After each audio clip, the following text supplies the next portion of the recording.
What's up, guys? I'm going to talk about a thrash band that I've been wanting to talk about for a long time. A band that I've really just wanted to tell people about. A really weird name. They're just called Stone.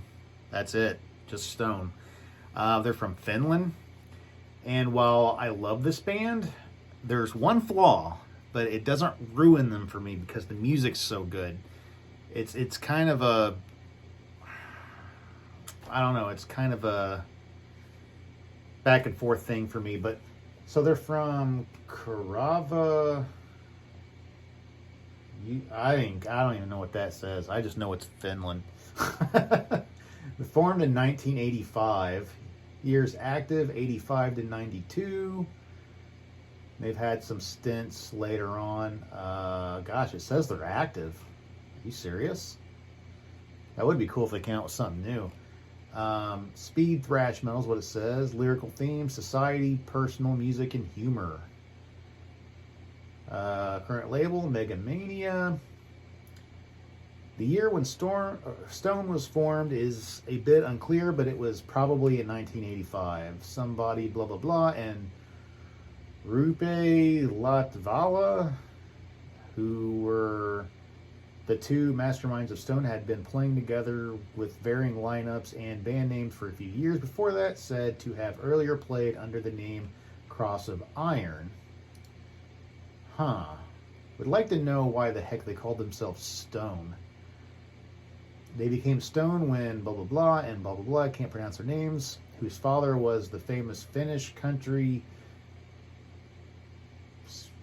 I don't know what that even says, joined the group. Most of them were around 15, 16 years old when they started rehearsing and playing gigs at youth clubs. They originally played a more traditional heavy metal style.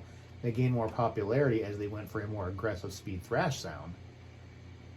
Well, there's a lot here to read, but I would really like to know why they're called Stone. Maybe if you read into this more.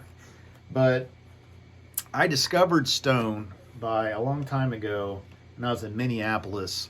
I found a vinyl of this, and I don't even know why I bought it. And I'm like, well, there's like stone-shaped flying or stone flying V's on it. So I'm like, well, maybe it's metal. I took it home, and I remember thinking, man, this sounds sloppy. Mainly the singer, it just sounded like some kind of bad crossover band is what I was thinking from like the first track. So I literally put it on the shelf for years, and then one day, like maybe 10, 11, 12 years ago, I don't know, I got it out. I got a vinyl to CD burner, and I put it on CD for the heck of it.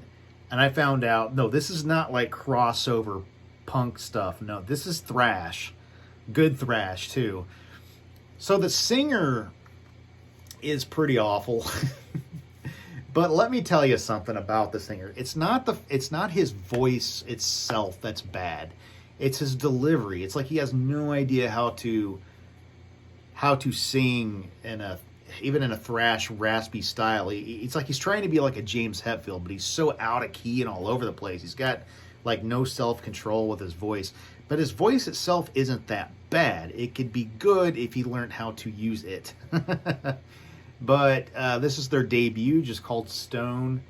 This is really good. The riffs on here are just absolutely memorable for what they are. I don't even know why. The production's not great, but it's not awful neither.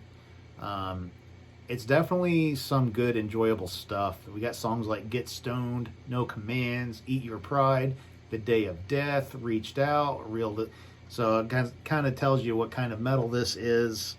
I think some of the lyrics can be a little goofy at times. I don't really know a lot about them. But, well, great, Metal Archives. Why don't you just freeze on me, why don't you? There we go. Yeah, so that's their first album. Came out in 1988. Gets 81% on Metal Archives out of 3 reviews. That's not bad. Not that that's super important, but I always like to, see if I agree. This is their big classic, though. No Anesthesia. Oh, man. This album, if I would have known like this band did stuff like this, oh my gosh. This is one of the best thrash albums I ever heard, honestly. It's a combination of like some heaviness of Metallica and some of the melodies like in the guitars that Metallica would do, but even some complex stuff like even like Megadeth or even Annihilator. I feel like this dude's like this Rupe Latvala guy is about like the Finnish Jeff Waters. And if I remember right, did this guy play with Children of Bodom later or something? I can't remember, but he's a really, really good guitar player. It's just guitar wizardry all over the place. But man, these songs are so good. I guess it starts with the Finnish national anthem, then goes to Sweet Dreams, which is a freaking banger. Empty Corner, awesome riffs. Back to the Stone Age, one of my favorites. Nice melodic intro, and then gets heavy. Concrete Malformation, some crazy Megadeth style riffs there. There's the title track's a bit goofy and weird. I read the lyrics one time, I was like, alrighty then. But yeah, I don't know. Good, really good album. Definitely one that you should not ignore. Even the vocals don't really kill it. It's too good. Then their third album, No Anesthesia came out in 89. Their third album, Colors, came out in 1990. And by the way, No Anesthesia gets 88% out of 2 reviews. Colors gets 86% out of 3 reviews. So this is Colors. It's called Colors, but it's not very colorful. This album is kind of my least favorite in their catalog. It's not because it's bad.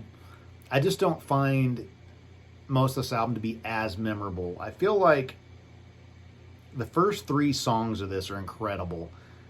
Stone Cold Soul, awesome. Another Morning, awesome. White Worms, if you can get past the really bad vocal performance, like, cool song. I feel like this album's trying to get a little proggy. Like, the guitar riffs are really complex and all over the place. I just don't find a lot of this album as memorable, though. But still good. If you just like to hear some good guitar work, like, this is good for that. And then their last album, and certainly not least, and probably their weirdest album, Emotional Playground, came out in 91.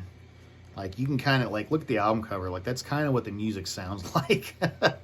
It's still pretty well like some heavy thrash type stuff, but definitely with a proggy sense. Like, the songs aren't like super long, but they are a little complex. But the thing is that makes this different is just the weird ideas. There's just a lot of weirder ideas on here. Definitely not as straightforward as far as like accessibility goes, but really cool songs on here. Small Tales, Home Base, Last Chance, Above the Gray Sky, Mad Hatter's Den. You know, just really, really fun, interesting thrash. So, again, this is one of the best thrash bands that people don't know about. And Finland had a few thrash bands, a couple. That's like probably their best thrash band, their second best, and I am just talking through an 80s perspective. There's another band called Air Dash, which I'll talk about sometime. Air Dash isn't as good. They're almost trying to like their own Anthrax, but just not as good. Stone's where it's at. But yeah, check out Stone, seriously. Like, seriously, get past the singer, try to get used to him, and then the music will follow through and you'll love it. I guarantee it if you like thrash.